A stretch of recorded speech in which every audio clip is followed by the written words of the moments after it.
அன்பர்கள் அனைவருக்கும் வணக்கம்.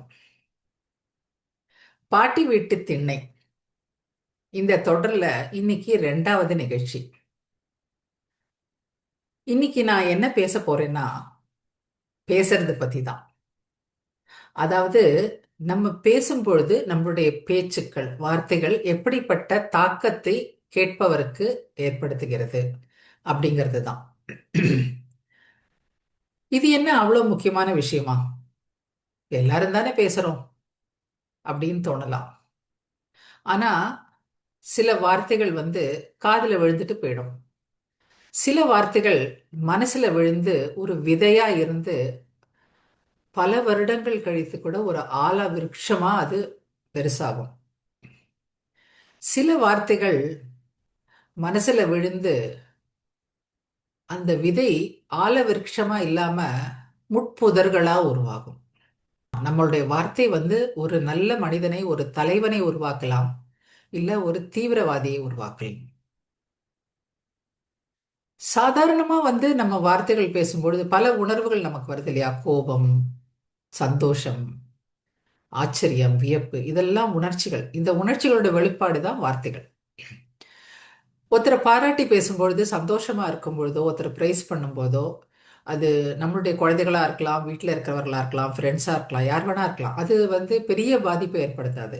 பாதிப்பு எங்க ஏற்படுத்தும்னா, நம்ம கோவத்துல பேசுற வார்த்தைகள், அருவருப்புல பேசுற வார்த்தைகள், சில சமயம் நம்ம எதிர்பார்க்கவே மாட்டோம், நகைச்சுவையா பேசுற வார்த்தைகள். இன்னைக்கு நான் எடுத்துக்கிறது இந்த மெயினா 3 ஏரியாஸ் தான். கோபம் வரக்கூடாதா? கோபம் வரலாம். நமக்கு தப்பு நடந்தா கோபம் வரலாம். தப்பை கண்டால் கோபம் வரலாம். அரச்சினம் அப்படிங்கிற மாதிரி எங்கெல்லாம் அநீதி நடக்கிறதோ அதை பார்க்கும்போது, கேட்கும்போது கோபம் வரலாம். இப்படிலாம் வரும்பொழுது கண் முன்னாடி ஒரு தப்பான விஷயம் நடக்கிறது, ஒரு பிடிக்காத விஷயம் நடக்கிறதுனா கண்டிப்பா கோபம் வரும்.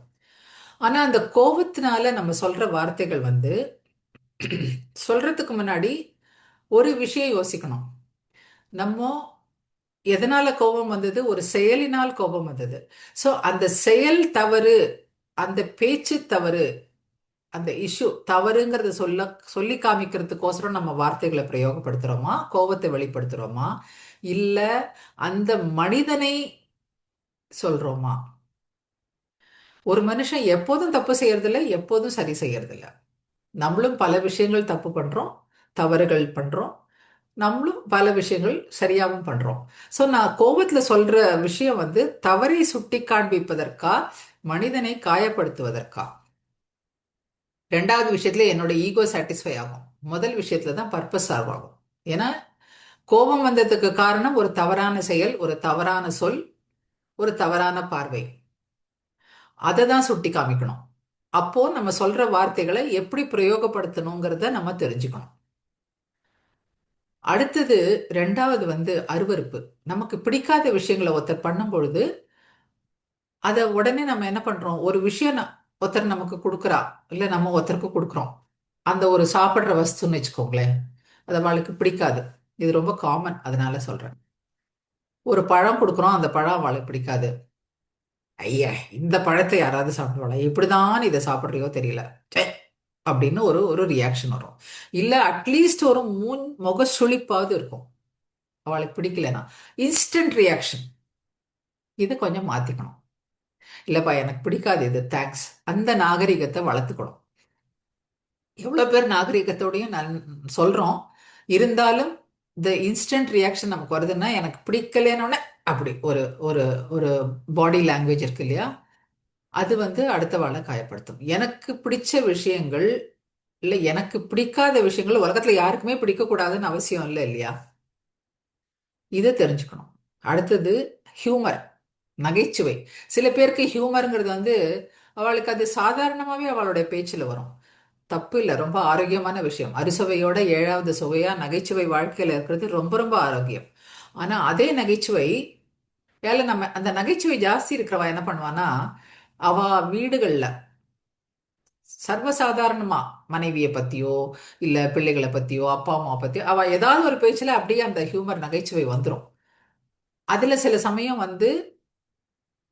அதை வந்து என்ன சொல்றது, அடுத்தவா மனசு புண்படுற மாதிரியும் வரும். அந்த நகைச்சுவை வந்து ஒருத்தரோட குறைகளை சொல்லி காமிக்கிற மாதிரி, அதை கிண்டல் பண்ற மாதிரி வரும். நம் எவ்வளவுதான் அந்த மனிதரை பற்றி நாம் தெரிந்து கொண்டிருந்தாலும், புரிந்து கொண்டிருந்தாலும், என்ன ஆகும்னா, நாலு பேர் இருக்கும் பொழுதும் அதே மாதிரி வார்த்தை பிரயோகங்கள் வரும் பொழுது என்ன ஆகும்னா, கேட்பவர் மனதை அது காயப்படுத்தும்.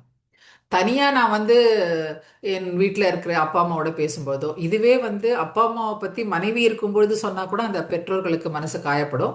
அதே மாதிரி மனைவி அப்படி கிண்டலா அப்பா அம்மா முன்னாடி பேசினா கூட அந்த மனைவிக்கு காயப்படும். இதெல்லாம் வந்து தெரிஞ்சுக்கணும். பேசிக் சென்சிட்டிவ்னஸ். நமக்கு நகைச்சுவைங்கிறது சர்வசாதாரணமா வருது, எல்லாருக்கும் வராது அது. ஆனா அது எப்படி அடுத்தவாளை காயப்படுத்தும், சூழ்நிலை. சோ ஒரு வார்த்தை வந்து ஒருத்தர்கிட்ட இம்பாக்ட் ஏற்படுத்துறதுன்னா அது வார்த்தை மட்டும் இல்ல, அந்த சொல்லொளி மட்டும் இல்ல. It's not only the sounds.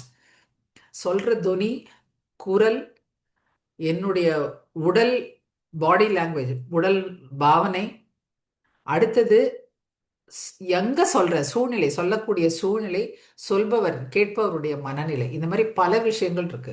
இதெல்லாம் யோசிச்சு பேச தெரியணும். எவ்வளவு விஷயங்கள் குழந்தைகளுக்கு கத்துத்தரோம், இதையும் கத்துக்கணும், நாமளும் கத்துக்கணும்.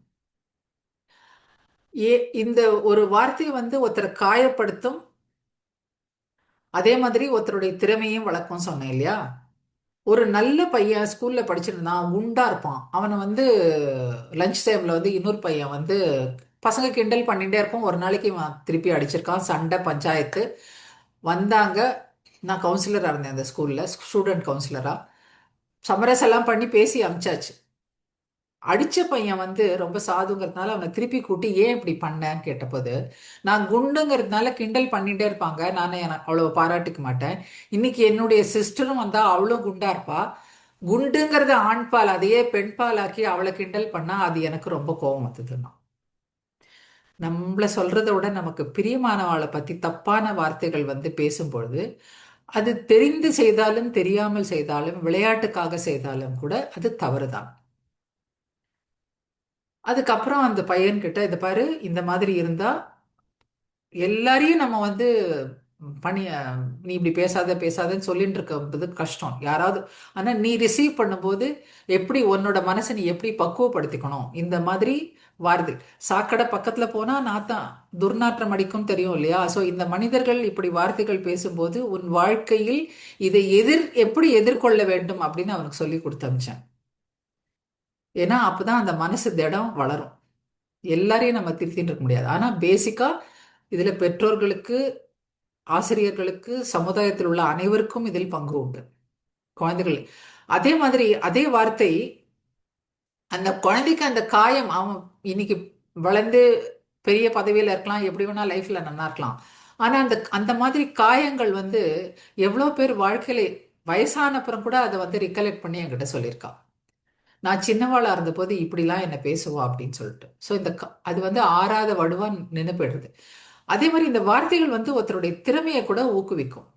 இப்போ எனக்கு வந்து 10 பேருக்கு முன்னாடி பேசுறதுன்னா பயம். நான் ரொம்ப ஸ்கூல் படிச்சிருந்த போது என்னுடைய தமிழ் டீச்சர் திரிபுர சுந்தரின்னு அவ கொடுத்த ஒரு ஊக்கம் தான், உன்னால முடியும், உன்னால பேச முடியும்னு சொல்லி என்னை ஒரு காம்படிஷன்ல கலந்துக்க சொன்னதுனால அன்னைக்கு போட்ட விதை இன்னைக்கு என்னால வந்து 10 பேருக்கு முன்னாடி உங்க முன்னாடி என்னால எப்படி என்னுடைய எண்ணங்களை பகிர்ந்துக்க முடியுது. ஸோ அந்த விதை வந்து ஆலமரமாகவும் மரமாகி விழுதாகலாம், ஒரு முள் செடியாகவும் ஆகலாம். நம்மளுடைய வார்த்தைகள் வந்து ஒரு தலைவனை உருவாக்கலாம், ஒரு தீவிரவாதியை உருவாக்கலாம்.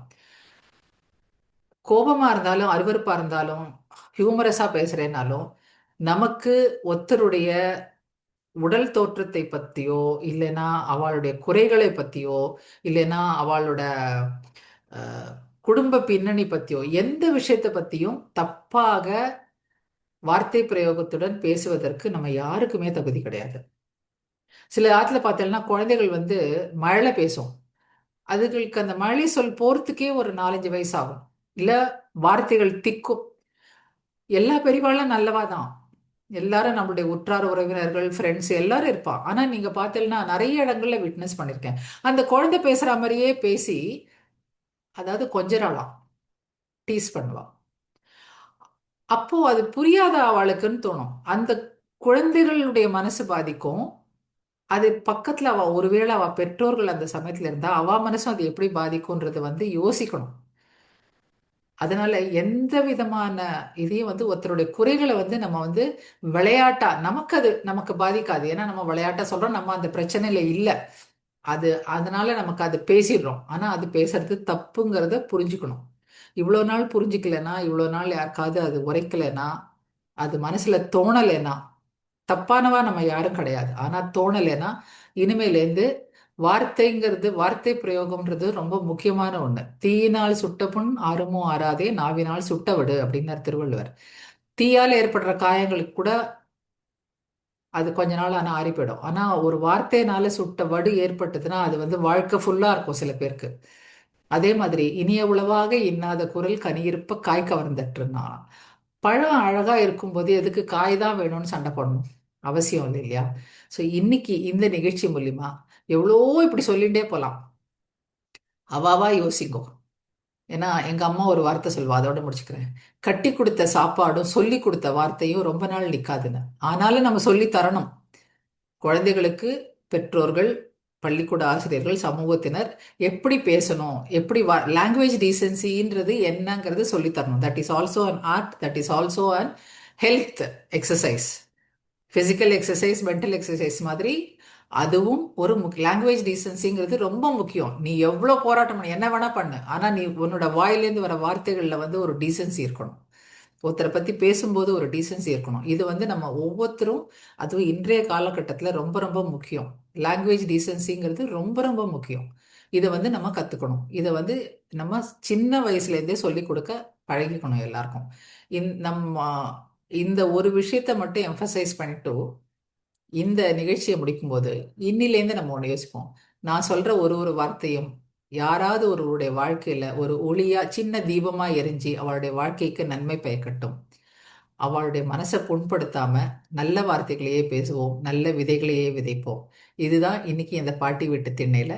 யாரோட கண்ணியத்தையும் நமக்கு முடிக்கிறதுக்கு முன்னாடி கோபம் வரலாம், ஆனா இன்னொருத்தரோட கண்ணியத்தை பாதிக்க கூடாது. நமக்கு அருவருப்பு எனக்கு பிடிக்கலைங்கிறத சொல்லலாம், ஆனா அவ மனசு புண்படக்கூடாது.